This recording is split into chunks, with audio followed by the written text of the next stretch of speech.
إن الحمد لله نحمده ونستعينه ونستغفره ونعوذ بالله من شرور أنفسنا ومن سيئات أعمالنا من يهده الله فلا مضل له ومن يضلل فلا هادي له وأشهد أن لا إله إلا الله وحده لا شريك له وأشهد أن محمدا عبده ورسوله أما بعد فإن خير الحديث كتاب الله وخير الهدي هدي محمد صلى الله عليه وعلى آله وسلم وشر الأمور محدثاتها وكل محدثة بدعة وكل بدعة ضلالة وكل ضلالة في النار. میرے محترم دینی بھائیوں، نوجوان ساتھیوں اور قابل احترام ماں اور بہنوں، پچھلی مجلس میں عمل کی اصلاح اور بہتری کے تعلق سے جو قواعد ہیں، جو چیزیں ضروری ہیں، ان میں سے 10ویں چیز کا مطالعہ ہم کر رہے تھے کہ ایک عمل کرنے والے کے لیے ضروری ہے کہ وہ اپنے عمل میں سلف کے منہج کا التزام کرے، سلف کے منہج کو فالو کرے۔ اس تعلق سے ایک آیت اور ایک حدیث ہم نے دیکھی۔ ایک قول صحابی کا اس تعلق سے ہم دیکھتے ہیں، جس سے ایک بہت ہی اہم نقطہ اس باب میں معلوم ہوتا ہے۔ عبداللہ بن مسعود رضی اللہ تعالیٰ عنہ کہتے ہیں، ان اللہ نظر فی قلوب العباد، اللہ تعالیٰ نے بندوں کے دلوں پر نظر ڈالی، فوجد قلب محمد صلی اللہ علیہ وسلم خیر قلوب العباد، تو اللہ تعالیٰ نے محمد صلی اللہ علیہ وسلم کے دل کو سارے بندوں کے دلوں میں بہترین پایا۔ فاصطفاہ لنفسہ فابتعثہ برسالتہ، پس اللہ تعالیٰ نے آپ صلی اللہ علیہ وسلم کو اپنے لیے چن لیا اور اپنی رسالت، اپنا پیغام دے کر آپ کو بھیجا۔ ثم نظر فی قلوب العباد بعد قلب محمد صلی اللہ علیہ وسلم، پھر اس کے بعد اللہ تعالیٰ نے دوسرے بندوں کے جو باقی بندے ہیں ان کے دلوں پر نظر ڈالی محمد صلی اللہ علیہ وسلم کے دل کے بعد، فوجد قلوب اصحابہ خیر قلوب العباد، تو آپ کے صحابہ کے دلوں کو اللہ تعالیٰ نے سارے بندوں کے دلوں سے بہتر پایا۔ فجعلهم وزراء نبیہ یقاتلون علی دینہ، تو اللہ تعالیٰ نے صحابہ کو آپ کا مددگار بنایا، وزیر مددگار کو کہتے ہیں، ناصر۔ فجعلهم وزراء نبیہ، تو اللہ تعالیٰ نے صحابہ کو اپنے نبی کا وزیر، مددگار، ساتھی، معاون بنایا، یقاتلون علی دینہ، کہ وہ آپ کے دین پر رہ کر آپ کے ساتھ اہل باطل سے قتال کریں۔ فما رأى المسلمون حسنا فهو عند اللہ حسن، پس تو یہ مسلمان، کون سے مسلمان؟ صحابہ، المسلمون، جن کی بات چل رہی، جس پس منظر میں، جس کانٹیکسٹ میں بات ہو رہی، وہ مسلمان، تو یہ مسلمان جس چیز کو اچھا جانے وہ اللہ کے نزدیک بھی اچھی ہے۔ وما رأوا سیئا فهو عند اللہ سیئ، اور جسے یہ لوگ یعنی صحابہ برا سمجھیں وہ اللہ کے نزدیک بھی بری ہے۔ امام احمد نے اپنی مسند میں اس کو روایت کیا اور اس کی سند حسن ہے۔ عبداللہ بن مسعود رضی اللہ تعالیٰ عنہ صحابہ کے بارے میں کہہ رہے ہیں کہ جس چیز کو صحابہ اچھا سمجھیں وہ اللہ کے نزدیک اچھی ہے، اور جس چیز کو صحابہ برا سمجھیں وہ اللہ کے نزدیک بھی بری ہے۔ لہٰذا اچھا اور برا اس کا فیصلہ ہم اپنی عقل سے نہ کریں، میجورٹی کی بنیاد پر نہ کریں، اپنی بستی کے مسلمان مراد اس میں ہیں، تو مسلمان جس کو بعض لوگ یہ بھی سمجھتے ہیں، دیکھو مسلمان کر رہے ہیں نا، جلوس نکال رہے، تو پھر تم کیوں نہیں آ رہے؟ ہم بھی تو مسلمان ہیں بھئی، ہم لوگ نہیں آ رہے تو تم ہم کو دلیل نہیں بنائے، ان کو کیوں بنائے؟ تو فیصلہ کون کرے گا؟ کچھ مسلمان ہاں بول رہے ہیں، کچھ نہیں بول رہے، تو دیکھیں گے کہ وہ مسلمان جن کے اسلام پر نبی صلی اللہ علیہ وسلم راضی تھے وہ کون ہیں؟ وہ صحابہ ہیں، جنہوں نے اسلام کو براہ راست نبی صلی اللہ علیہ وسلم سے لیا اور اللہ تعالیٰ کی رضامندی کا پروانہ ان کے لیے موجود ہے۔ یہ لوگ ہیں، یہ مسلمان واقعی مسلمان ہیں. اولئک هم المؤمنون حقا، یہ لوگ ہیں جو واقعی پکے حقیقی ایمان والے ہیں.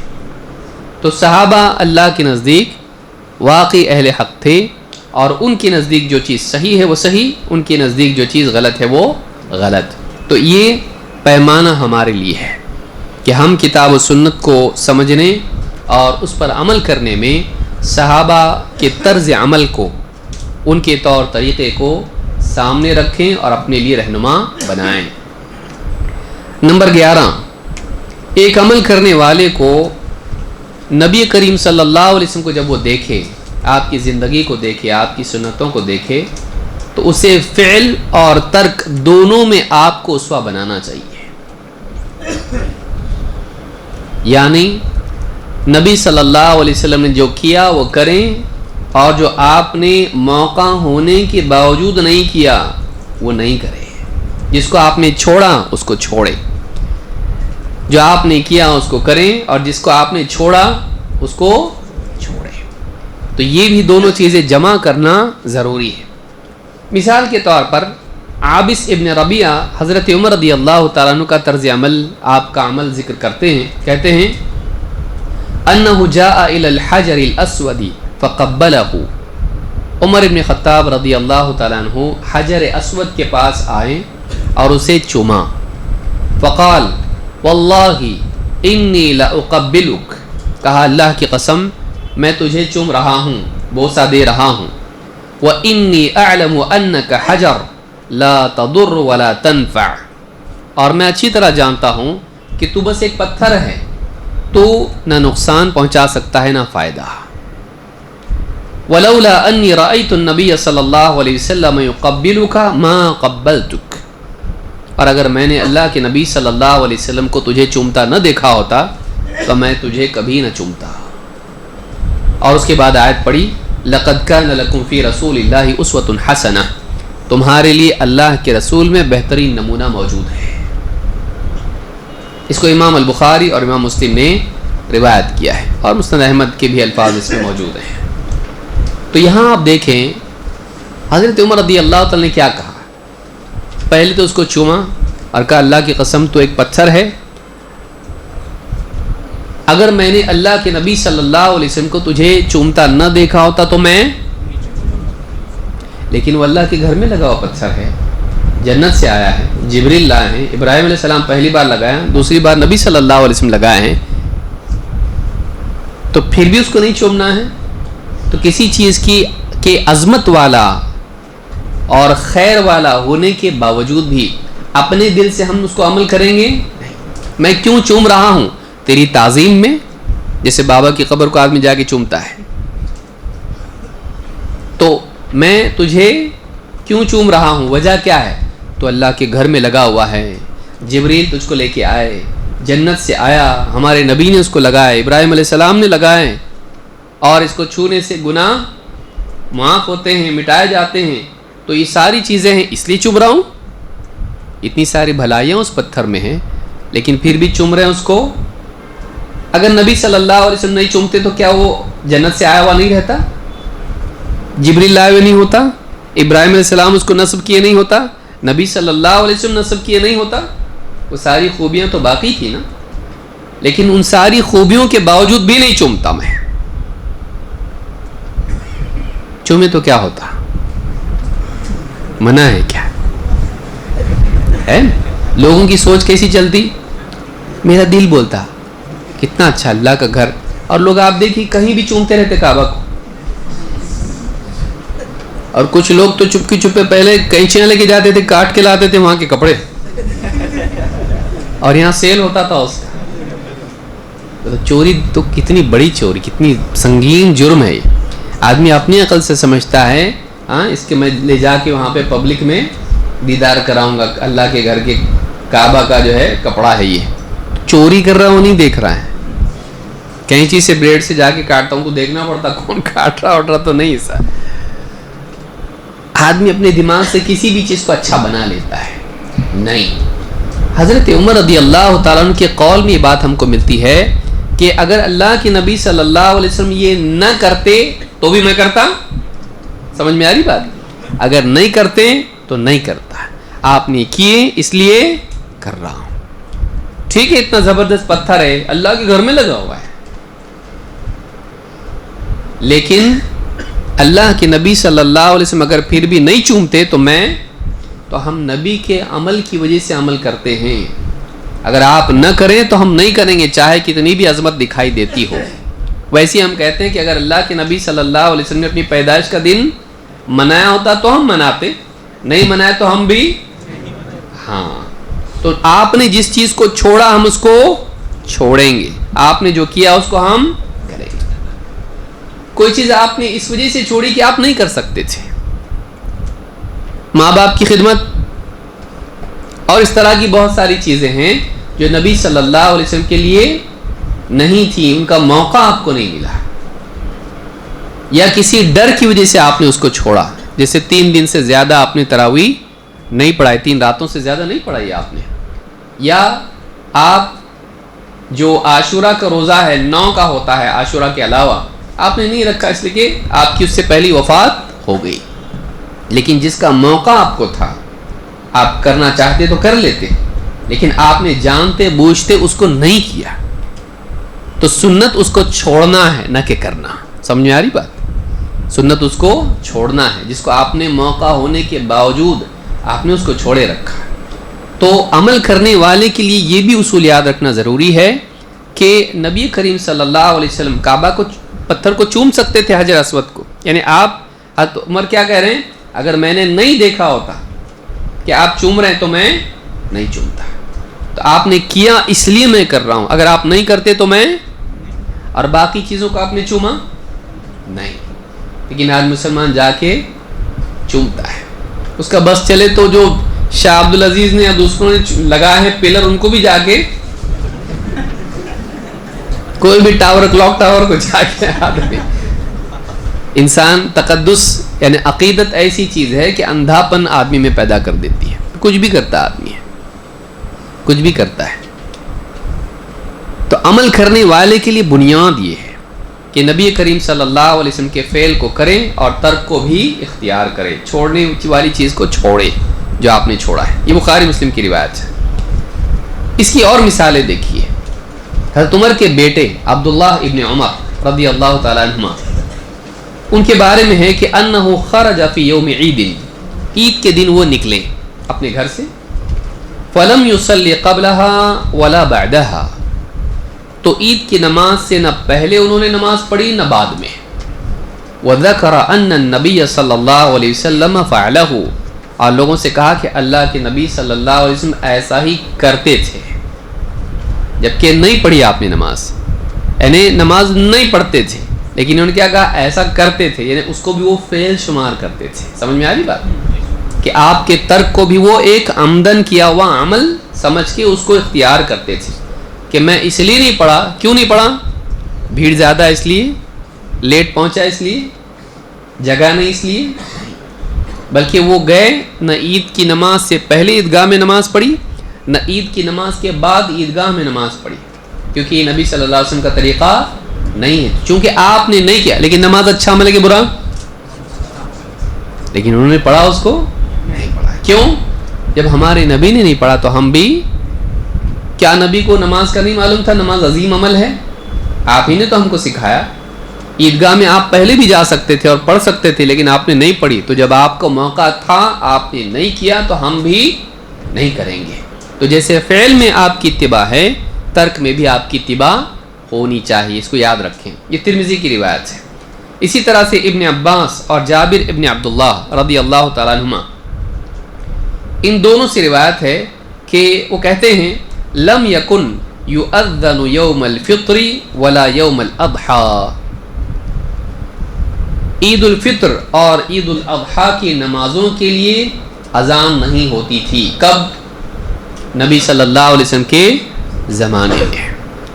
تو آج تو اذان غلط ہے کیا؟ ہاں، اذان کا فائدہ کیا ہے؟ کیوں اذان؟ لوگوں کو نماز کے لیے بلانے کے لیے. عید کی نماز کے لیے آنا چاہیے کہ نہیں؟ فجر کے لیے بھی آنا چاہیے. تو عید کی نماز کے لیے آنا چاہیے لوگ، تو اس کے لیے اذان دینے میں نقصان کیا ہے؟ غلط ہے وہ اذان غلط ہے. کیا غلط ہے؟ عید کی نماز کے لیے کیا غلط ہے؟ اذان دینا. تو اذان دینا غلط ہے.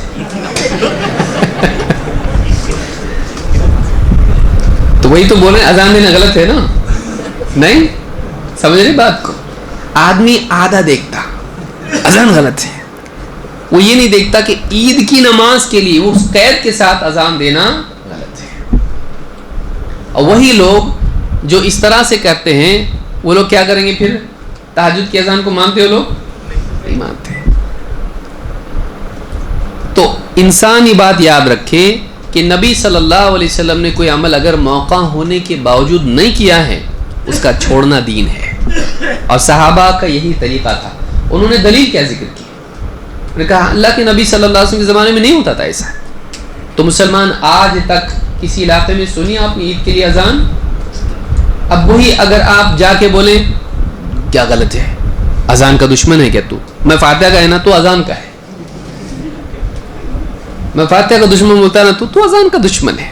عید کی اذان دے گا تو پھر قبر پہ کیوں دے گا؟ وہی اصول جو عید کے اندر یاد رکھتا ہے, قبر پہ اذان دینے کے وقت میں یاد رکھتا گیا. اس کو بولو قبر پہ اذان دینا غلط ہے. بولے کیوں؟ اذان غلط ہے کیا؟ بولے اللہ کے نبی صلی اللہ علیہ وسلم نہیں دیتے تھے. تو لیکن اذان غلط ہے کیا؟ کیا غلط ہے؟ منع ہے کیا؟ لیکن اسی سے آپ پوچھو ٹھیک ہے پھر عید میں دیں گے اذان؟ بولے تو کوئی بھی نہیں کرتا. مطلب پبلک تیرے لیے دلیل ہے لیکن نبی نہیں ہے. لوگ نہیں کرتے اس لیے تو نہیں کرے گا, لیکن ہمارے نبی کا معاشرہ, نبی صلی اللہ علیہ وسلم صحابہ نہیں کرتے تھے, وہ دلیل کافی نہیں ہے. اپنے سماج کو تو دلیل بناتا ہے اور نبی صلی اللہ علیہ وسلم کے سماج کو نہیں. کون سا سماج اچھا ہے, تیرا سڑا ہوا یہ یا وہ سماج جو پاکیزہ سماج تھا؟ کس کو دلیل بنائیں ہم؟ پرابلم یہی ہے, ہم اس سماج کو دلیل بناتے ہیں اور لوگ اتنے سب پاگل ہے کیا؟ کیا بولتا ہے آدمی؟ تو اگر جھگڑے کا امکان نہ ہو تو آپ بولے میں نے سب کو ٹیسٹ نہیں کیا ہوں, چیک اپ سب کا نہیں کیا ہوں, معلوم نہیں. جو معلوم نہیں معلوم. پاگل ہیں کہ نہیں ہے؟ یہ کوئی دلیل ہے؟ اپنے سماج کے لوگوں کو دلیل بنانا اور صحابہ کو نبی صلی اللہ علیہ وسلم کے سماج کے لوگوں کو دلیل نہیں بنانا کتنی بیوقوفی ہے. اور یہ دین ہے؟ یہ دین نہیں ہے. دینداری ہے کہ اس سماج کو ہم دلیل بنائیں.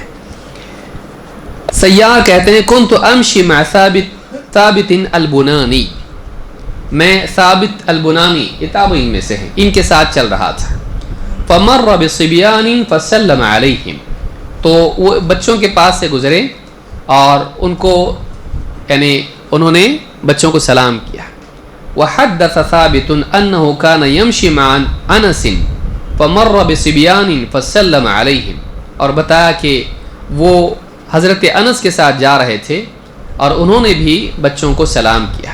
وحدث انس انه كان يمشي مع رسول الله صلی اللہ علیہ وسلم فمر بصبيان فسلم عليهم, اور حضرت انس نے بھی بیان کیا کہ وہ بھی اللہ کے نبی صلی اللہ علیہ وسلم کے ساتھ جا رہے تھے اور آپ نے بھی بچوں کو سلام کیا. یعنی صحابہ, تابعین اور ان کے بعد والوں کا طریقہ یہ تھا کہ نبی صلی اللہ علیہ وسلم کا عمل وہ اپناتے تھے اور آپ نے جو چھوڑا اس کو چھوڑتے تھے.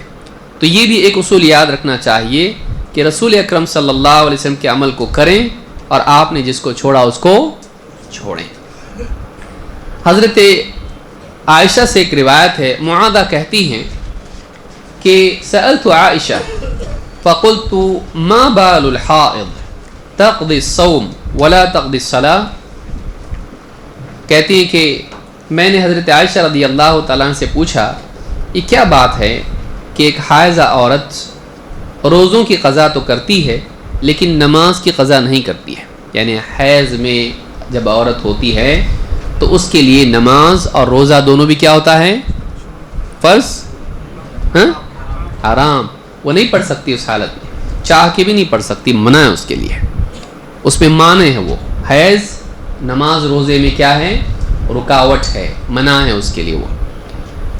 لیکن پاک ہونے کے بعد قضا چھوٹے ہوئے عمل کی ضروری ہے کہ نہیں؟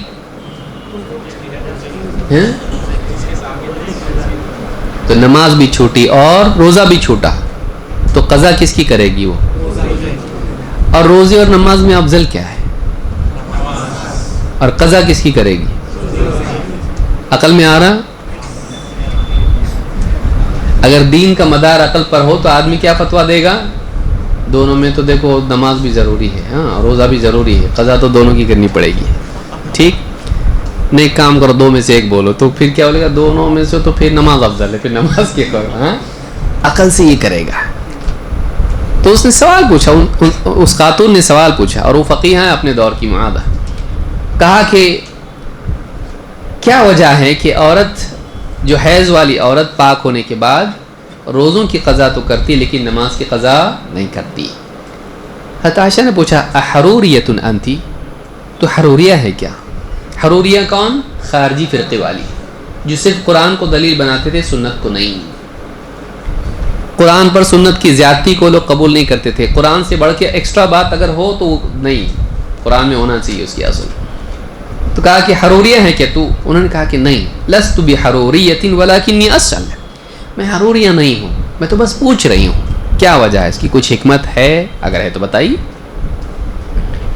قالت کان یصیبنا ذلک، کہا کہ اللہ کے نبی صلی اللہ علیہ وسلم کے زمانے میں حیض کی حالت ہم کو پیش آتی تھی، فنؤمر بقضاء الصوم ولا نؤمر بقضاء الصلاة، تو ہمیں روزوں کی قضا کا تو حکم دیا جاتا تھا لیکن نماز کی قضا کا حکم نہیں دیا جاتا تھا۔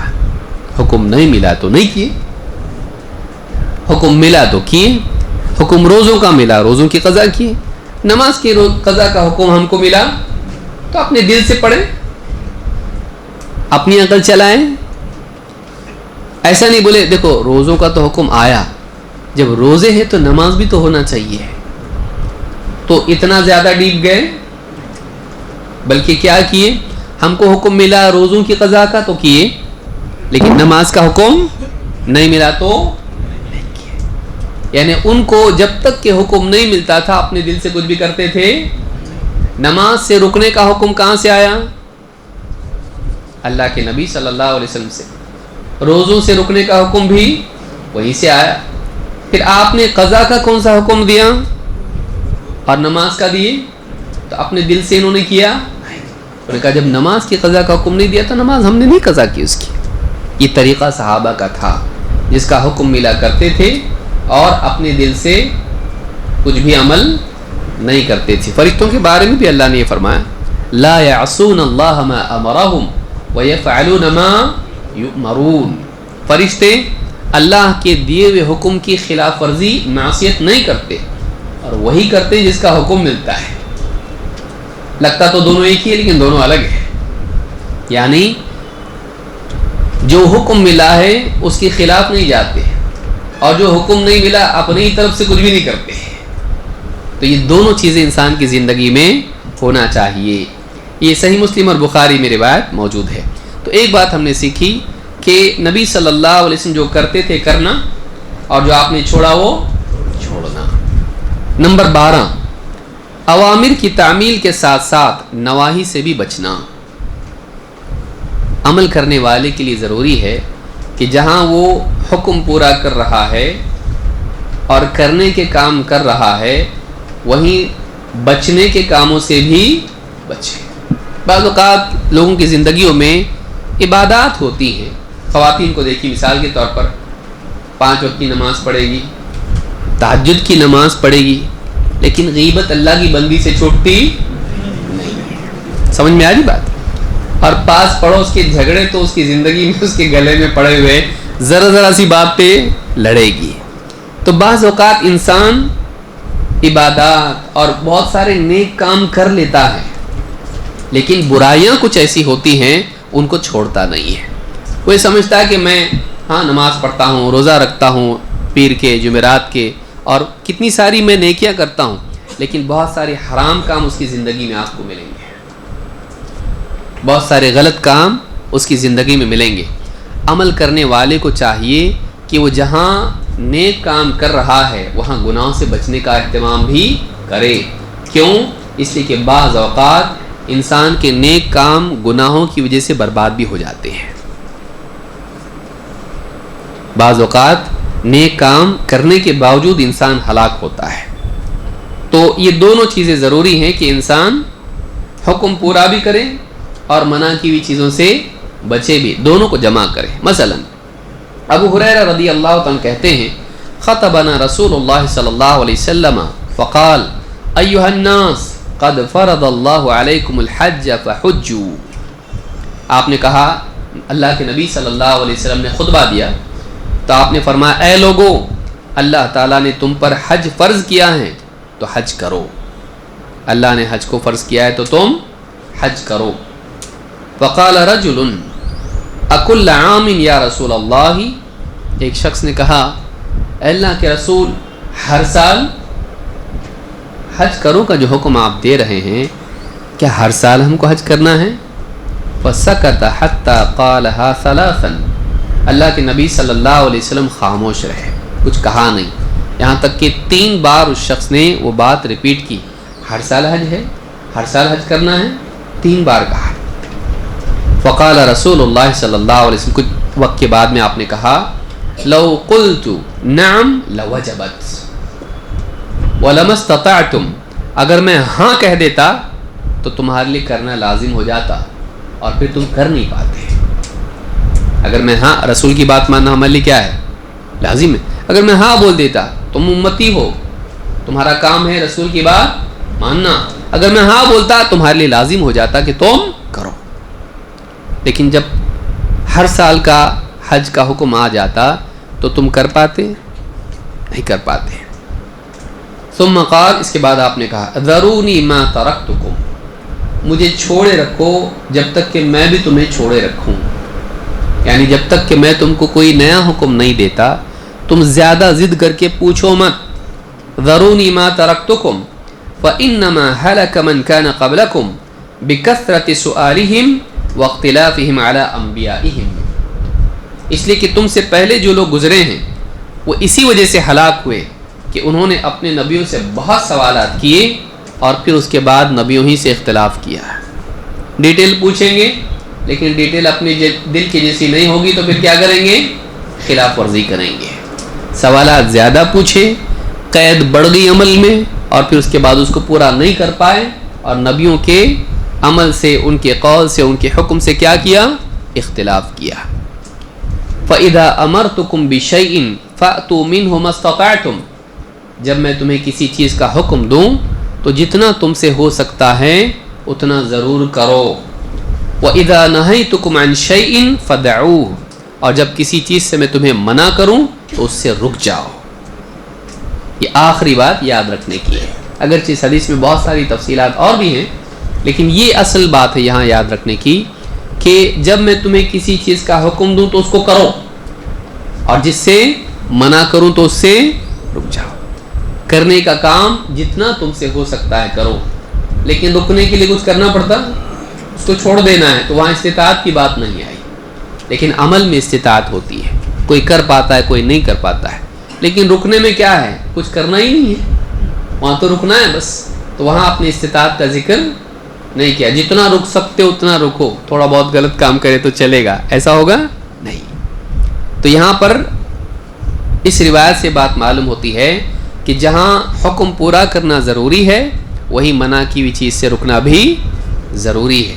جسے اللہ تعالیٰ نے فرمایا وَمَا آتَاكُمُ الرَّسُولُ فَخُذُوهُ وَمَا نَهَاكُمْ عَنْهُ فَانْتَهُوا.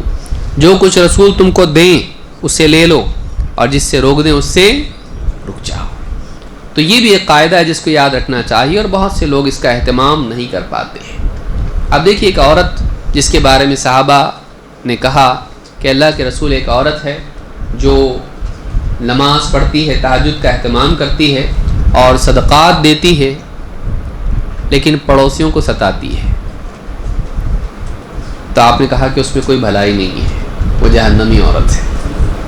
تو بعض اوقات ایک انسان نیک اعمال کرتا ہے لیکن ان کے ساتھ ہی کچھ گناہ ایسے ہوتے ہیں جن کی وجہ سے وہ ہلاک ہو جاتا ہے. تو آدمی کو دونوں چیزوں کا اہتمام کرنا چاہیے، نیکیوں کا اہتمام بھی ہو اور گناہوں سے بچنے کا اہتمام بھی ہونا چاہیے. نمبر 13، عمل کرنے والے کو اس بات کا خیال رکھنا چاہیے کہ جس چیز کو اللہ نے منع کر دیا ہے اس میں کسی اور کی فرما برداری نہیں ہوگی. سب ٹھیک ہے، یہ غلط ہے، بدعت ہے، لیکن ہمارے ابا بول کے مرے بیٹے جب تک تو زندہ ہے کرتے رہنا، اگر واقعی تو میرا بیٹا ہے تو اب مجھ کو کرنا پڑے گا، فاتحہ دینا پڑے گا، کنڈے کرنا پڑے گا. یا آدمی بولتا ہے سماج ہے، کیا کریں، لوگ ہیں، رشتہ دار ہیں، ناراض ہوں گے. ہاں نکاح کے اندر ڈھول تاشے ہونا چاہیے. اب میں تو پسند نہیں کرتا لیکن رشتہ دار بول رہے ہیں اب تو کرنا پڑے گا. تو بعض اوقات آدمی کیا کرتا ہے، اللہ کی معصیت میں مخلوق کی فرما برداری کرتا ہے. سب ٹھیک ہے لیکن بچہ ضد کر رہا ہے، برتھ ڈے منانا ہے، سارے بچے اسکول کے منا رہے، یہ بھی چاہ رہا تھوڑا کیک لاؤ، اس کے اوپر ہیپی برتھ ڈے ٹو یو لکھ کے لاؤ. بیوی بول رہی ہے فلم بہت اچھی ہے، مجھ کو پسند آ رہی ہے، ہاں میں بھی آپ کے ساتھ چلنا چاہتی ہوں، میرے ساتھ آپ بھی آؤ فلم دیکھیں گے، یا ٹی وی گھر میں لا کے دو، یا الی آخری.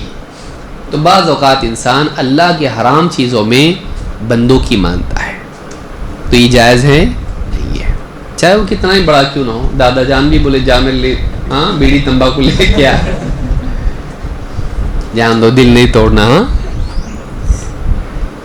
کعبہ توڑنا مومن کا دل نہیں توڑنا کر کے جا کے لے کے آ رہا، اللہ کا حکم توڑنا. اللہ تعالیٰ فرماتا ہے وَوَصَّيْنَا الْإِنسَانَ بِوَالِدَيْهِ، اللہ تعالیٰ نے انسان کو اس کے ماں باپ کے بارے میں خصوصی تاکید کی ہے. حَمَلَتْهُ أُمُّهُ وَهْنًا عَلَى وَهْنٍ، اس کی ماں اسے تکلیف پر تکلیف سہ کر اٹھائے پھرتی رہی پیٹ میں. وَفِصَالُهُ فِي عَامَيْنِ، اور پھر جب پیدا ہوا دودھ پینے لگا تو اس کا دودھ 2 سالوں میں چھڑایا گیا. انشکر لی، ہم نے وصیت کی ہے، انشکر لی ولی والدیک، کہ میرا شکر کرتا رہ اور اپنے ماں باپ کا. الی المصیر، پلٹ کے تجھ کو میرے ہی پاس آنا ہے. وَإِن جَاهَدَاكَ عَلَىٰ أَن تُشْرِكَ بِي مَا لَيْسَ لَكَ بِهِ عِلْمٌ فَلَا تُطِعْهُمَا، اور اگر وہ دونوں تجھے مجبور کریں کہ تو میرے ساتھ کسی ایسے کو شریک کرے کہ جس کا شریک ہونا تو جانتا نہیں. اللہ کے ساتھ کوئی شریک ہے تو بغیر علم کے ہی تجھے کسی کے بھی بارے میں بتائیں کہ اللہ کے ساتھ شریک کر، وَلَا تُطِعْهُمَا، ان دونوں کی ماننا مت. وَصَاحِبْهُمَا فِي الدُّنْيَا مَعْرُوفًا، ہاں دنیا میں اچھے طریقے سے ان کے ساتھ جیتا رہ، زندگی گزار، ان کی صحبت میں رہ. وَاتَّبِعْ سَبِيلَ مَنْ أَنَابَ إِلَيَّ، اور تو راستہ اس کا چل جو میری طرف پلٹا، میری طرف بڑھا، لوٹا. ثُمَّ إِلَيَّ مَرْجِعُكُمْ، پھر یاد رکھو پلٹ کے تم کو میری ہی طرف آنا ہے. فَأُنَبِّئُكُمْ بِمَا كُنْتُمْ تَعْمَلُونَ، پھر میں تمہیں بتاؤں گا کہ تم کیا عمل کرتے رہے. قرآن کیسا زبردست ہے. ہاں یہاں آپ دیکھیے اللہ تعالیٰ نے شروع میں ماں کا حق بتایا، ماں باپ کی تاکید کی، لیکن وہیں اللہ تعالیٰ نے اسی سلسلے آیات میں اللہ نے کہا ہاں اگر وہ تجھ کو یہ کہیں کہ تو میرے ساتھ شریک کرے پھر ماننا مت. وہی اللہ جو ان کے ساتھ بھلائی کی تلقین کر رہا ہے، وہی اللہ کہہ رہا ہے کہ اگر وہ شرک کا حکم تم کو دے تو ماننا مت. تو یہ بات یاد رکھنا چاہیے کہ ماں باپ سے، رشتہ داروں سے، دوست احباب سے، بیوی بچوں سے اچھا سلوک کرنا ایک الگ چیز ہے، لیکن گناہ میں ان کا ساتھ دینا الگ ہے. گناہ میں ان کا ساتھ دے سکتے نہیں. وَتَعَاوَنُوا عَلَى الْبِرِّ وَالتَّقْوَى وَلَا تَعَاوَنُوا عَلَى الْإِثْمِ وَالْعُدْوَانِ، نیکی اور تقوی کے کاموں میں ایک دوسرے کا تعاون کرو، لیکن گناہ اور سرکشی کے کام میں ایک دوسرے کا ساتھ نہ دو. تو گناہ کے کام میں کسی کا ساتھ دے سکتے نہیں، کسی کا حکم مان سکتے نہیں، مان سکتے، غلط بات نہیں ماننا. تو عمل کرنے والے کے لیے یہ بھی ضروری ہے کہ چاہے کتنی بڑی شخصیت کیوں نہ ہو، اگر وہ اس کو غلط کام کرنے کے لیے کہے جو اللہ کے حکم کے خلاف ہو، رسول صلی اللہ علیہ وسلم کے حکم کے خلاف ہو، وہ اس بات کو مانے نہیں. علی بن ابی طالب رضی اللہ عنہ کہتے ہیں بعث النبی صلی اللہ علیہ وسلم سریۃ، اللہ کے نبی صلی اللہ علیہ وسلم نے ایک لشکر بھیجا. فاستعمل رجلا من الانصار، ان لوگوں پر ایک انصاری صاحب کو امیر بنایا. وَأَمَرَهُمْ أَن يُطِيعُوهُ، اور انہیں حکم دیا کہ اس امیر کی بات مانیں. ماننے کا حکم کس نے دیا؟ یاد رکھو اس کو. فَغَضِبَ، راستے میں کچھ ایسا ہوا کہ اس امیر کو ان کے اوپر کیا ہوا؟ ساتھ والوں پہ غصہ آیا.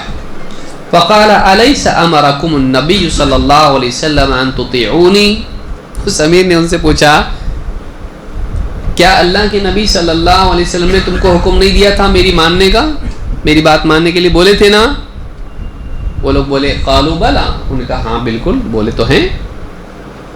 قال فاجمعوا لي حطبا، جاؤ میرے لیے سوکھی لکڑیاں جمع کرو جلانے کے لیے. فجمعوا، سب نے جا کے لکڑیاں ادھر ادھر سے چن کے لائے اور جمع کی، ڈھیر بنایا. فقال اوقدوا نارا، اس میں آگ جلاؤ. فاوقدوها، آگ بھی جلائی گئی. فقال ادخلوها، اب کودو اس میں. پہلا حکم کیا تھا؟ لکڑی جمع کرو، کی. دوسرا حکم کیا تھا؟ آگ لگاؤ، لگائے. تیسرا حکم ادخلو، داخل ہو جاؤ آگ میں، کودو اس میں. فہموا، کچھ لوگوں نے ارادہ بھی کیا تھا. فہموا وجعل بعضهم يمسك بعضا، لیکن بعض لوگ انہوں نے ہاتھ ان کا پکڑ لیا. نہیں، ڈونٹ جمپ، کودو مت. وَيَقُولُونَ فَرَرْنَا إِلَى النَّبِيِّ صلی اللہ علیہ وسلم مِنَ النَّارِ، ہم آگ سے بھاگ کے ہی تو اللہ کے نبی صلی اللہ علیہ وسلم کے پاس آئے ہیں. بھئی جہنم سے بچنے کے لیے تو آئے ہیں، پھر واپس آگ میں کودنا نہیں. ہم آگ سے بچنے کے لیے آئے ہیں، ہم آگ میں واپس کودیں گے نہیں. فَمَا زَالُوا حَتَّى خَمَدَتِ النَّارِ فَسَكَنَ غَضَبُهُ، وہ اسی ڈسکشن میں تھے، اسی بات چیت میں تھے کہ آگ بجھ گئی، ٹھنڈی ہو گئی اور امیر صاحب کا غصہ بھی ٹھنڈا ہو گیا. فبلغ النبی صلی اللہ علیہ وسلم، جب وہ سفر سے لوٹے تو یہ خبر اللہ کے نبی صلی اللہ علیہ وسلم تک پہنچی، ایسا ایسا میٹر ہوا ہے. فقال لو دخلوها ما خرجوا منها الى يوم القیامہ، اگر وہ اس آگ میں کود جاتے تو قیامت کے دن تک آگ سے نہیں نکلتے. الطاعۃ فی المعروف، حکم ماننا نیک کاموں میں ہے، معروف میں ہے. کوئی بھی حکم ماننا ایسا نہیں رہتا، بلکہ کیا ہے؟ بھلائی کے کاموں میں ہی کسی کی بات مانی جائے گی. اگر وہ غلط کام بولے تو اس کی بات ماننا نہیں ہے، چاہے وہ آدمی اللہ کے رسول صلی اللہ علیہ وسلم کا طے کیا ہوا ہو اور چاہے اس کا حکم ماننے کا آپ نے حکم دیا ہو، پھر بھی نہیں. تو جس کو آپ نے طے نہیں کیا پیر صاحب کو، اور جس کی ماننے کے لیے بولے ہی نہیں ہیں، اس کی بات ماننا اور نبی کے حکم کو چھوڑنا اور اس کی خلاف ورزی کرنا کیسے سی ہوگا؟ سمجھ میں آ رہی بات؟ جس کو طے کیا آپ نے اور کہا بھی جتا کہ ان کی بات ماننا، لیکن اس آدمی نے غلط حکم دیا اور اگر وہ مان لیتے، بولتے اللہ کے نبی بولے نا ماننے کے لیے، کو دو چلے گا نہیں. وہ ایک جنرل حکم ہے، لیکن اسپیسیفک معاملہ جو خلاف ہے نبی کے، اس میں نہیں. تو دو کام تو ٹھیک تھے، لکڑی جمع کرو، آگ لگاؤ، لیکن آگ میں کودو یہ خودکشی ہے، حرام ہے اسلام میں. وَلَا تَقْتُلُوا أَنفُسَكُمْ، اپنے آپ کو قتل مت کرو. تو اپنے آپ کو قتل کر سکتے نہیں. تو اگر کود جاتے آگ میں تو ہمیشہ اس میں رہتے، قیامت تک نہیں نکل پاتے. ماننا بھلے کاموں میں ہے، غلط کام نہیں، غلط کام نہیں. نماز پڑھو، پڑھیں گے ٹھیک ہے. لکڑی جمع کرو، نہ فرض ہے نہ سنت نہ نفل کچھ، وہ ایک حلال کام ہے ٹھیک ہے، مان لو اس کو بھی. مباحات کو مانیں گے اور ٹھیک ہے نیکی والے کاموں کو مانیں گے، لیکن گناہ بولیں گے تو گناہ کا کام نہیں. تو یہ حدیث بتاتی ہے کہ گناہ کا کام چاہے نبی کا طے کیا ہوا آدمی، وہ آدمی حکم دے، پھر بھی مانیں گے نہیں.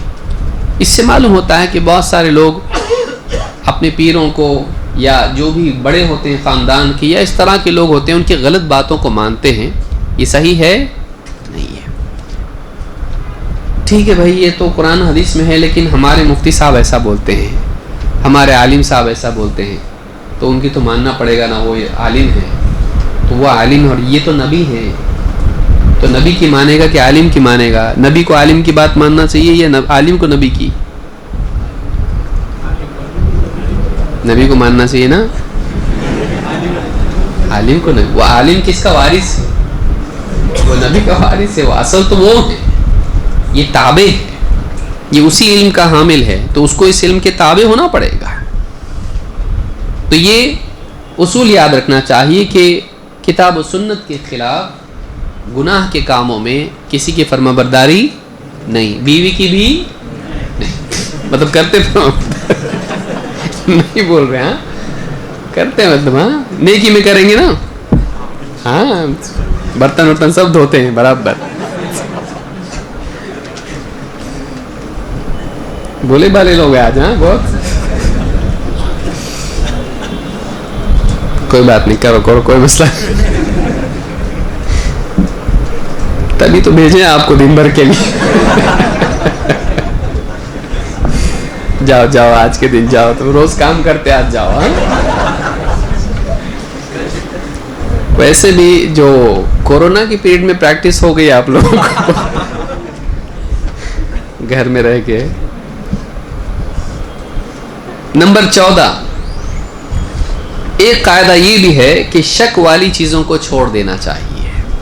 یعنی ایسی چیزیں جن کے بارے میں شک ہو جائے کہ حلال ہے یا نہیں، اور غالب یہ ہو کہ لگتا ہو کہ شاید یہ حرام ہو سکتا ہے، تو جب تک کہ اس کی وضاحت نہ ملے تب تک کہ اس سے بچنا چاہیے. جب تک کہ اس کی وضاحت نہ ہو اس سے بچنا چاہیے. یہ ہمیشہ کے لیے نہیں ہے، یہ اس وقت تک ہے جب تک کہ واضح علم سامنے نہ آئے. ایک انسان اس میں واقع ہو جائے گا، واپس تو نہیں آ سکتا، پھر ہو گیا اس سے وہ کام، تو رکے جب تک کہ علم اس کے سامنے نہ آئے. تو شک والی چیزوں سے بچنا چاہیے. ابو امامہ رضی اللہ تعالیٰ عنہ کہتے ہیں سأل رجل النبی صلی اللہ علیہ وسلم فقال ما الاثم. ایک آدمی نے اللہ کے رسول صلی اللہ علیہ وسلم سے پوچھا کہ گناہ کیا ہوتا ہے. ایک چیز گناہ ہے تو اس کے بارے میں ہم کیسے مطلب سمجھیں گناہ کیا ہے. فقال اذا حک فی نفسک شیء فدعه. آپ نے کہا جب کوئی چیز تیرے جی میں کھٹکے اسے چھوڑ دے. جب کوئی چیز تیرے دل میں کھٹکے، ٹھیک نہیں لگ رہا، تو کیا کر، اسے چھوڑ دے. ہاں بعد میں اگر معلوم ہو جائے علمی سطح پر کہ نہیں یہ غلط نہیں ہے تو پھر بھی چھوڑے گا نہیں.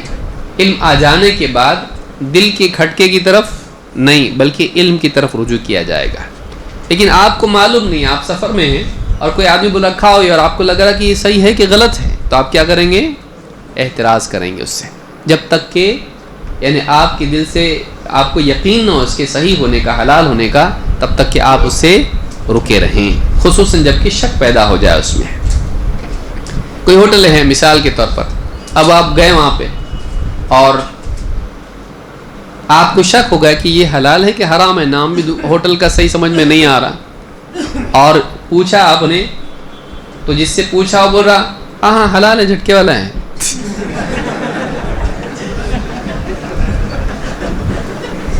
اور دوسرے سے پوچھا یہ کیا بول رہا ہے، یہ ویٹر بول رہا ہے حلال ہے، جھٹکے والا ہے. بولے نہیں جھٹکے والا نہیں، حلال ہے. تو اب کیا ہو گیا آپ کو،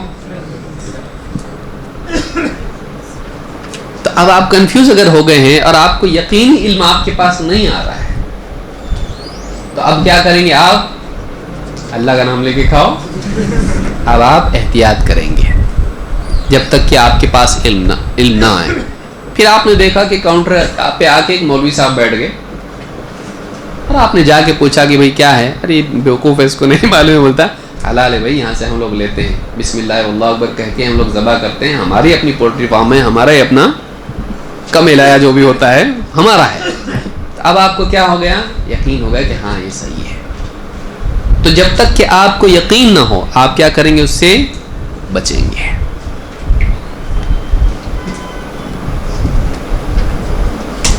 اگر آپ کو کوئی وائر ملتا ہے، آپ کو لگتا ہے کہ اس میں کرنٹ ہے یا نہیں ہے، کیا کرتے آپ، چھو کے دیکھتے ہیں، جو تو معلوم پڑتا نا، شوق لگتا، کریں گے آپ، کیا کرتے آپ، کوئی بات نہیں. تو جب تک کہ آپ کو یقین نہ آئے، ضرر نہیں ہے اس میں، آپ کیا کرتے؟ احتیاط کرتے ہیں. جب یقین ہو کوئی نقصان نہیں ہے تو آپ پھر اس میں مسئلہ نہیں، اس کو چھو سکتے. ایسا ہی حلال و حرام کے معاملے میں ہے. اگر آپ کو غالب گمان ہونے لگے کہ شاید یہ حلال نہیں ہے تو آپ کو کیا کرنا چاہیے؟ رکنا چاہیے جب تک کہ یقین نہ آئے. یہ موت تک کے لیے نہیں ہے، یہ علم آنے تک ہے. امام احمد نے اس کو روایت کیا ہے. ایک حدیث سے بات مزید واضح ہوتی ہے. اللہ کے نبی صلی اللہ علیہ وسلم فرماتے ہیں ان الحلال بین و ان الحرام بین. حلال بالکل واضح ہے اور حرام بالکل واضح کلیئر ہے. وبینہما مشتبہات، اور ان دونوں کے بیچ میں کچھ ایسی چیزیں ہیں جو ڈاؤٹ فل ہیں، مشتبہات ہیں، شبہ والی چیزیں ہیں، جن کا حلال اور حرام ہونا کلیئر واضح نہیں ہے، فیصلہ ابھی سامنے نہیں آیا. لا یعلمہن کثیر من الناس، بہت سے لوگ اس کو نہیں جانتے کہ یہ حلال ہے کہ حرام ہے. یہ نہیں کہا کہ سب لوگ نہیں جانتے، علم والے جانتے ہیں، لیکن بہت سے لوگ نہیں جانتے کہ ان کے بارے میں کیا فیصلہ ہے. فمن اتقى الشبہات استبرأ لدینہ وعرضہ، جو آدمی ان شبہ والی چیزوں سے بچا رہا اس نے اپنے دین کو اور اپنی عزت کو بچا لیا. مان لو ایک ڈاؤٹ فل چیز ہے، آپ کے نزدیک کلیئر نہیں ہے، وہ حرام بھی ہو سکتی ہے، اور آپ بیٹھ کے کھا رہے، اور کوئی آدمی دیکھا ہو مولوی صاحب کیا کھا رہے ہیں، حرام کھا رہے، دکان میں حرام ملتا ہے اور یہ حرام کھا رہے ہیں، تو آپ کی عزت بچے گی کہ بڑھے گی؟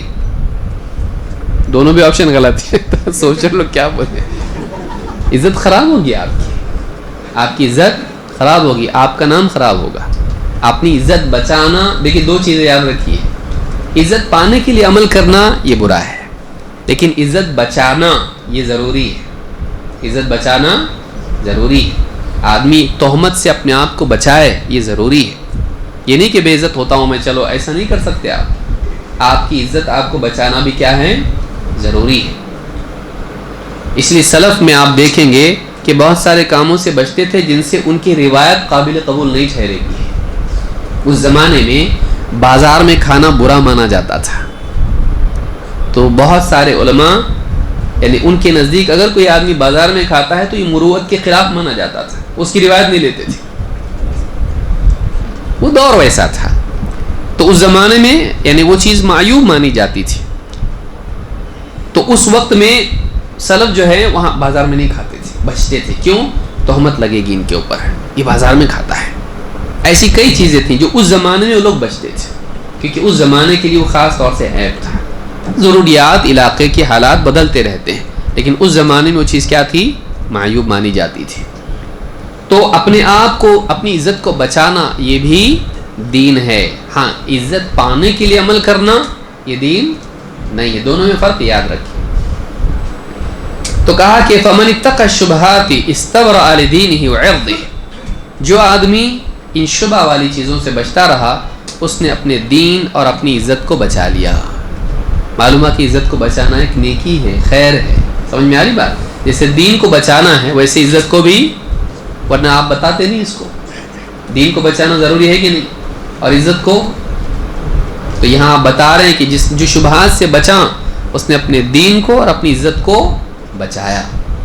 ومن وقع فی الشبہات وقع فی الحرام، اور جو شبہات میں جا پڑا وہ حرام میں بھی واقع ہوگا، کیونکہ شبہ والی چیز کبھی حرام نہیں ہوگی، ٹھیک ہے، لیکن کبھی حرام ہو بھی سکتی ہے. یہ بولتا ہے کچھ نہیں ہوا، کہاں پرو ہوا حرام ہے، اور گیا اور حرام نکلا تو حرام تو کھا لیا تو نے، تو واقع ہوگا. وہ جو آدمی احتیاط نہیں کرے گا وہ آج نہیں تو کل حرام میں جا کے واقع ہوگا.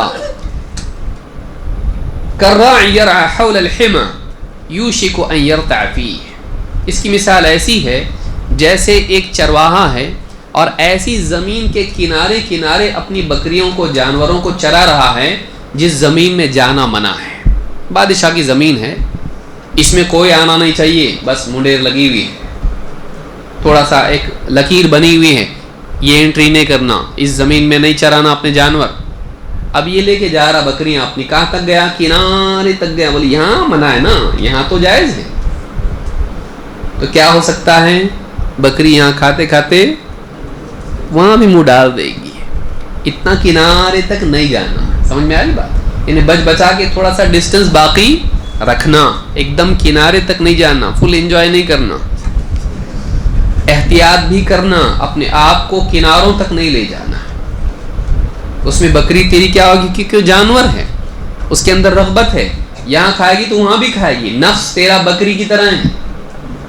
اگر تو ایک دم ممنوعات کے کنارے تک جائے گا اور مشکوک چیزوں تک جائے گا تو حرام میں جائے گا, تو کنٹرول نہیں کر پائے گا, تو کیونکہ تو اپنے آپ کو عادی بنا چکا ہے شہوات کا. کرا یرا حول الحما یوشک ان یرتع فیہ. ان میں سے ہر حدیث ایسی کہ جس کو تفصیل سے سمجھایا جا سکتا ہے, لیکن ہمارے پاس وقت اتنا نہیں ہے. الا وان لکل, آپ نے کہا کرا یرا حول الحما. حما کہتے ہیں پروہیبیٹڈ ایریا کو, ایسی جگہ جہاں جانوروں کو چرانا یا انٹری منع ہے, بادشاہ کی جگہ ہے حما. آپ نے کہا الا وان لکل ملک حما الا وان حما اللہ محارمہ. خبردار, ہر بادشاہ کی ایک ممنوع جگہ ہوتی ہے, ایسی جگہ ہوتی ہے جس میں دوسرے لوگ نہیں آ سکتے. الا وان حما اللہ محارمہ. اسی طرح سے اللہ تعالیٰ کی ممنوع جگہ جیسی ہوتی ہے, وہ اللہ کی حرام کی ہوئی چیزیں, اس میں جانا نہیں. اس کو اختیار ہوتا ہے یہاں لوگ نہیں آئیں گے, بس یہ میری جگہ ہے, میں نے منع کر دیا یہاں آنے سے. اسی طرح سے حرام چیزیں جو اللہ نے قرار دی ہیں وہ حما کی طرح ہیں. اللہ تعالیٰ نے منع کر دیا, بس نہیں جانا وہاں پہ. جو جائے گا وہ حکم توڑنے والا بنے گا, جو جائے گا وہ حکم توڑنے والا بنے گا. الا وان فی الجسد مضغہ اذا صلحت صلح الجسد کلہ واذا فسدت فسد الجسد کلہ الا وہی القلب. خبردار, آدمی کے جسم میں گوشت کا ایک ٹکڑا ہوتا ہے, اگر وہ صحیح ہو جائے جسم صحیح ہو جاتا ہے, اگر اس میں بگاڑ آ جائیں جسم میں بگاڑ آ جاتا ہے. سارے اعمال, سارے اعضاء غلط کام کرتے, آنکھ غلط دیکھتی, کان غلط سنتے, زبان غلط بولتی, ہاتھ غلط چیزوں پہ جاتا اور پاؤں غلط راستے پر چلتے ہیں. اگر وہ ایک گوشت کا ٹکڑا صحیح ہو جائے یہ سب صحیح ہو جاتے اعمال, لیکن اگر وہ ٹکڑا غلط ہو جائے, اس میں فساد اور بگاڑ پیدا ہو جائیں تو باقی سارے اعضاء غلط چلنے لگتے ہیں. اور آپ نے کہا الا وہی القلب. وہ گوشت کا ٹکڑا کیا ہے؟ آدمی کا دل, کیونکہ دل میں ارادے ہوتے ہیں, دل سے آدمی ارادہ کرتا ہے. تو آدمی کی سوچ اگر بگڑ جائے اس کا قول اور عمل بگڑ جاتا ہے. تو آپ نے یہاں پر اشارہ دیا کہ یہاں تقویٰ ہوتا ہے, لہٰذا اس کی اصلاح کرنا پہلے ضروری ہے تاکہ زندگی میں کنٹرول آئے اور اصلاح ہو جائے. تو اس حدیث سے ایک بات معلوم ہوتی ہے کہ شبہ والی چیزوں سے کیا کرنا چاہیے؟ بچنا چاہیے, جب تک کہ یقینی علم نہ آئے. امام البخاری اور مسلم دونوں نے اس کو روایت کیا ہے. قاعدہ نمبر 15, نیک عمل میں جلدی کرنا چاہیے, دیری نہیں کرنا چاہیے, ٹالتے نہیں رہنا چاہیے. بعض اوقات آدمی کیا کرتا ہے, دینی دروس میں آیا کرو, دعا کرو, آئیں گے انشاءاللہ. کل ولیمہ فلاں کا کب ہے؟ صبح میں, شام میں, کہ دوپہر میں, کب ہے؟ تیار ہو, میں آ رہا ہوں. بالکل, لیکن دینی دروس کے لیے نماز, امام صاحب بول رہے آپ نماز کو پابند سے کیوں نہیں آتے؟ دعا کرو, تھوڑا حالات میں ہوں, انشاءاللہ آؤں گا. کیا حالات ہے تمہارے؟ یہ حالات ہیں. کتنا چاہیے؟ آؤ میں دیتا ہوں. کب آؤں؟ فقیر سے لینے کے لیے ٹائم پہ, بلکہ ٹائم سے پہلے آئے گا, اور بادشاہ سے لینے کے لیے تو آپ سوچئے. تو نیکیوں میں دیری نہیں کرنا بلکہ جلدی کرنا. اتنی جلدی نہیں کہ وقت سے پہلے ہو, لیکن جب وقت ہو جائے تو اس میں جلدی کرنا چاہیے, تاخیر نہیں. یہ نہیں کہ آدمی ظہر کا وقت ہونے سے پہلے ہی ظہر پڑھ لے, یہ نہیں کرے گا, لیکن ہونے کے بعد جلدی کرے, الا یہ کہ اس کے پاس تاخیر کے لیے کوئی دلیل یا عذر ہو. جیسے بہت گرمی کے موسم میں اللہ کے نبی صلی اللہ علیہ وسلم نے کیا کہا, ابردوا بالظہر, ظہر کی نماز کو ٹھنڈا کر کے پڑھو. تو ایک دم دھوپ میں لوگوں کے لیے گرمی میں آنا مشکل ہوتا ہے, تو تھوڑا سا اس میں تاخیر کر کے آپ اس کو پڑھتے تھے. تو اس طرح سے بہت سارے معاملات ہیں جہاں آپ نے تاخیر کی وہاں ہم تاخیر کریں گے، ورنہ اصل کیا ہے؟ جلدی کرنا. یہ بات یاد رکھیں. ڈیفالٹ کیا ہے؟ جلدی کرنا. ثبوت ملا تاخیر کا تو پھر تاخیر کرنا، ورنہ اصل کیا ہے اس میں؟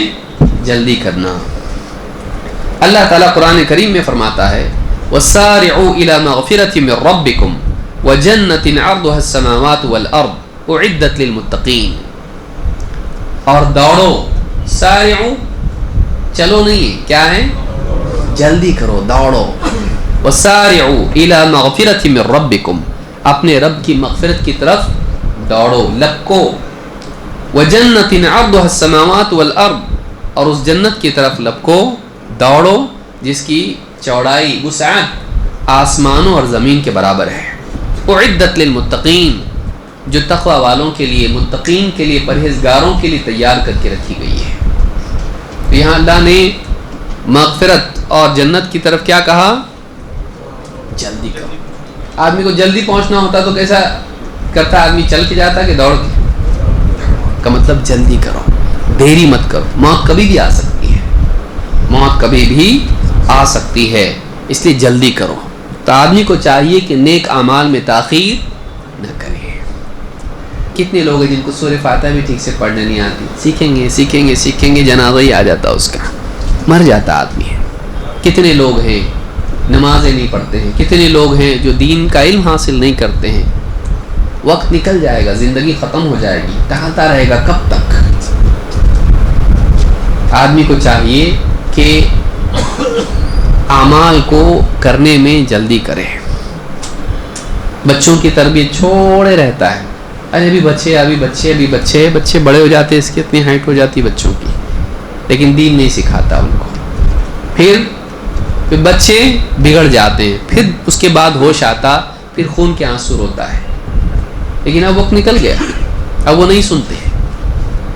ٹالے نہیں، آج جو کام کرنا ہے اس کو آج کرے، جلدی کرے، اس میں دیری نہیں کرے. اللہ کے نبی صلی اللہ علیہ وسلم فرماتے ہیں من اراد الحج فلیتعجل، جس کا حج کا ارادہ ہو وہ جلدی کرے. جس کا حج کا ارادہ ہو حج کرنے میں دیری نہ کرے، جلدی کرے. امام احمد اور ابو داؤد نے اس کو روایت کیا. ایک اور روایت میں آپ نے فرمایا عجلوا الخروج الی مکہ، مکہ کے لیے روانہ ہونے میں جلدی کرو، یعنی حج کے لیے. فإن أحدكم لا يدري ما يعرض له من مرض أو حاجة، اس لیے کہ تم میں سے کوئی نہیں جانتا کہ اس کو کیا رکاوٹ پیش آ جائے، بیماری کی یا کوئی اور ضرورت کی. بیماری آ جائے یا کوئی اور مسئلہ اس کے لیے رکاوٹ بن جائے، نہیں جانتا. آج ٹالتا رہے گا، کل جانے کا ارادہ کرے گا، رکاوٹ آ جائے گی، کیا کرے گا؟ نہیں جا پائے گا. تو امام البیہقی نے اس کو روایت کیا ہے. تو اس روایت سے معلوم ہوتا ہے کہ نیکی کرنے میں کیا کرنا چاہیے؟ جلدی کرنا چاہیے. اسی طرح سے قاعدہ نمبر 16، عمل کرنے والا عمل پر مداومت اختیار کرے، یعنی پابندی سے عمل کرے. ایسا نہ کرے کہ کبھی کیا کبھی چھوڑ دیا. چھٹی کا دن ہے تو 5 وقت کی نماز پڑھ رہا، پاس پڑوس والوں کو بھی جمع کر کے لے کے آ رہا، اور اب کام آ گیا تو پھر کئی دنوں تک نماز چھوڑا کیونکہ سیزن اس کا ہے، نمازیں نہیں پڑھ رہا. موڈ آ گیا تو پھر تلاوت بھی کر رہا ہے، 1 2 3 پارے پڑھ رہا ہے ایک دن میں، اور پھر اس کے بعد اگر بزی ہو گیا تو پھر مہینوں چھوڑ دیا. ایسا نہیں ہونا چاہیے. آدمی کا عمل کیسا ہونا چاہیے؟ پابندی والا. تو عمل کرنے والا اس بات کا بھی اہتمام کرے کہ اس کا عمل کیسا ہو؟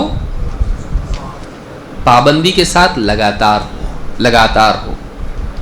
اللہ کے نبی صلی اللہ علیہ وسلم فرماتے ہیں ان احب الاعمال الی اللہ ما دوم علیہ وان قل، اللہ کے نزدیک سب سے پسندیدہ اعمال وہ ہیں جس میں عمل کرنے والا پابندی سے لگاتار عمل کرتا رہے، چاہے عمل تھوڑا ہی کیوں نہ ہو.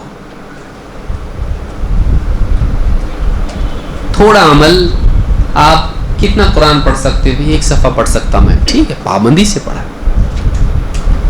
کسی دن پورا 2 پارے پڑھ رہا ہے، اس کے بعد مہینوں چھوڑ دے رہا، مت. تیرے سے جتنا ڈیلی ہو سکتا ہے پابندی کے ساتھ پڑھ.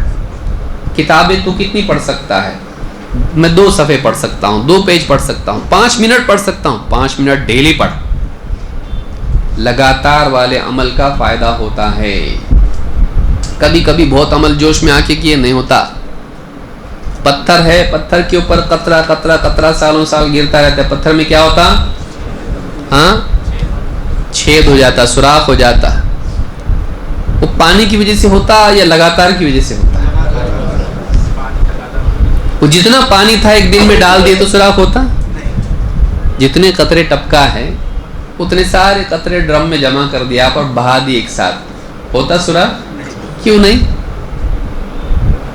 نہیں معلوم, پوچھ کے آتا. ہاں, تو یہ معلوم ہے کہ سوراخ پانی سے ہوا, لیکن کس وجہ سے ہوا؟ تھوڑا تھوڑا تھوڑا تھوڑا لگاتار جب ہوتا رہے گا تب جا کے سوراخ ہوتا ہے اس کے اوپر. سمجھ میں آ رہی بات؟ تو عمل تھوڑا ہے, قطرہ ہے, اس سے سوراخ ہو رہا ہے, لیکن ڈرم بھر کے باہر ہے تو سوراخ نہیں ہو رہا ہے. تو اس کے لیے پابندی والا تھوڑا عمل زیادہ تبدیلی لاتا ہے زندگی میں کبھی کبھار کے بہت سارے عمل سے. یاد رکھیں گے اس کو. ہاں, دھماکے والا عمل نہیں, کسی دن جوش آ ایک دم چلو سب کو لے کے 100 رکعت پڑھیں گے, نہیں. اور پھر روزانہ کی 5 وقت کی نمازیں بھی نہیں ہو رہی, تو یہ نہیں ہونا چاہیے. پابندی سے آدمی عمل کرتا رہے. تو یہ اصول یاد رکھیں, یہ قاعدہ یاد رکھیں کہ عمل میں کیا ہونا چاہیے؟ پابندی. آپ دروس میں لگاتار آئیں, ایک وقت کے بعد آپ کی زندگی میں تبدیلی آئے گی. کبھی کبھار آئیں ایسا نہیں, آتے رہیں آتے رہیں. جہاں بھی جو رہتا ہے, جس علاقے میں بھی رہتا ہے, وہ کوئی ہفتے کا ایک دن اپنا ایسا رکھے, مقرر کرے. زیادہ نہیں ہوتا میرے سے بھائی, ٹھیک ہے ہفتے میں ایک دن میرا چھٹی کا دن رہتا, فلاں مسجد میں دینی درس ہوتا ہے, میں برابر پہنچوں گا وہاں پہ. آپ کی ڈیڈیکیشن آپ میں چینج لائے گی.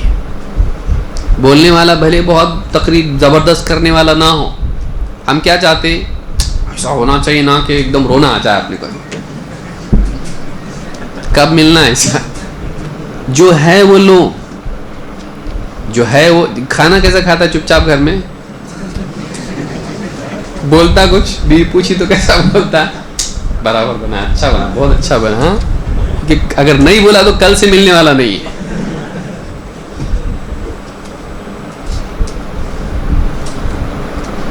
تو آدمی کیا کرے؟ عمل جو بھی عمل کرتا ہے مداومت کے ساتھ کرے, اور خاص کر کے دینی مجالس اس دور میں بہت ضرورت ہے اس کی. یہ ایمان کی تعزیے کے لیے بہت ضروری ہے. علم بھی ہے, لیکن علم سے زیادہ ہم کو ایمان کی ضرورت ہے. دینی مجالس میں ہمارے ایمان کی تجدید ہوتی ہے, ایمان تازہ ہوتا ہمارا. اس کے لیے آنا چاہیے, چاہے آپ کے پاس علم ہو. عبداللہ بن عمرو بن عاص رضی اللہ تعالیٰ عنہ کہتے ہیں, اللہ کے رسول صلی اللہ علیہ وسلم نے مجھ سے کہا, قال لی رسول اللہ صلی اللہ علیہ وسلم یا عبداللہ لا تکن مثل فلان. اے عبداللہ, اے اللہ کے بندے, نام بھی ان کا عبداللہ ہی ہے, اے عبداللہ فلاں آدمی کی طرح مت ہو جانا, فلاں شخص کی طرح مت ہو جانا. کس کی طرح مت ہونا؟ کان یقوم اللیل فترک قیام اللیل, اور رات میں قیام اللیل کرتا تھا لیکن اس نے چھوڑ دیا. اس کی طرح مت ہونا. معلوم ہوا کہ نوافل کا اہتمام چھوڑنا بھی بری بات ہے. سمجھ میں آئی بات؟ کہ پہلے کرتا تھا پھر چھوڑ دیا. آدمی کیا ہوتا؟ فرض کرنے کا, باقی سب چھوڑنے کا. نبی صلی اللہ علیہ وسلم بتا رہے ہیں کہ نوافل کا بھی اہتمام ہونا چاہیے. قیام اللیل کرتا تھا, اب نہیں کرتا, اس کے جیسا تو مت بن. تو آج ہم سوچو, اب درس کو جاتا تھا اب نہیں جا رہا, نفل روزے رکھتا تھا اب چھوڑ دیا, ذکر پابندی سے صبح شام کے اذکار کرتا تھا اب چھوڑ دیا, قرآن کی تلاوت کرتا تھا اب چھوڑ دیا. ہم کتنے اعمال ایسے ہیں جو پہلے کرتے تھے اب نہیں کرتے. حتیٰ کہ بعض اوقات پھر بسم اللہ بولنا بھی بھول جاتا ہے. زندگی سے عمل نکلنے جب لگتا ہے تو پھر ایک ایک کر کے پورا ہی وہ کھینچ لیتا ہے. ہم میں سے کتنے لوگ ہیں جو سوتے وقت دعا پڑھ کے سوتے ہیں؟ ہم میں سے کتنے جو بیدار ہوتے تو جاگنے کی دعا پڑھتے ہیں, گھر سے نکلنے کی دعا پڑھتے, مسجد میں داخل ہونے کی دعا پڑھتے. آپ سوچیے, یہ بہت اہتمام اس کا ہونا چاہیے. عمل نکلنے جب لگتا ہے نا تو پھر نکلتا چلا جاتا ہے زندگی سے, اور زندگی بے برکت ہو جاتی ہے. پھر سکون نہیں رہتا زندگی میں. سکون چیزوں سے نہیں آتا, اعمال سے آتا ہے. تو اس میں ایک قاعدہ ہم نے سیکھا کہ عمل پر ثابت قدمی ضروری ہے۔ حضرت عائشہ رضی اللہ تعالیٰ فرماتی ہیں کان رسول اللہ صلی اللہ علیہ وسلم اذا عمل عملا اثبتہ، اللہ کے نبی صلی اللہ علیہ وسلم جب کوئی عمل کرتے تو اس پر جم جاتے ہیں، جب کوئی عمل کرتے تو پھر ہمیشہ کرتے رہتے۔ نوافل میں کوئی نفل عمل اختیار کرتے، ذکر ہو، تلاوت کا معاملہ ہو یا نماز کا معاملہ ہو، تو آپ جب ایک بار کرتے تو پھر دائمی طور پر اس کا اہتمام کرتے رہتے تھے۔ امام مسلم نے اس کو روایت کیا ہے۔ تو اس حدیث سے بھی یہ بات معلوم ہوئی کہ کامیابی کے اصولوں میں سے ایک اصول یہ ہے کہ انسان پابندی سے عمل پر جمع رہے، اور دنیا کے سب ایکسپرٹ اس پر جمع ہیں۔ کیا کہ جب آدمی پابندی سے جب عمل کرتا ہے تو وہ ضرور کامیاب ہوتا ہے۔ یہ آج کا متفقہ اصول ہے کہ ایک چیز کو آپ پابندی سے کرتے رہیے، آپ کی صلاحیت امپروو ہوگی۔ کوئی بھی کام آپ کریے، آپ اس میں بہتر بنتے چلے جائیں گے۔ چھوٹا چھوٹا امپرومنٹ آپ میں آئے گا، لیکن پھر وہ آپ کی ترقی بہت تیزی سے بڑھتی چلی جائے گی۔ جیسے جیسے وقت جائے گا آپ اپنی اسپیڈ سے اوپر جائیں گے۔ لہذا پابندی ہونا چاہیے، اور میں خاص طور سے کہوں گا کہ دینی دروس میں حاضر ہونے میں پابندی ہونا چاہیے۔ شیطان دل میں ڈالتا فرض ہے کیا، وہ ضروری ہے کیا، یہ کھانا ضروری ہے کیا، 3 ٹائم کا برابر کھاتا ہے آدمی، اس کو کبھی نہیں سوچتا ہے ضروری نہیں ہے۔ دینی دروس کے بارے میں یہ روحانی غذا ہے جو جسمانی غذا سے زیادہ ضروری ہے، یہ نہیں رہے گی تو روحانی فاقہ ہوگا۔ اللہ ہم سب کو سمجھ عطا فرمائے۔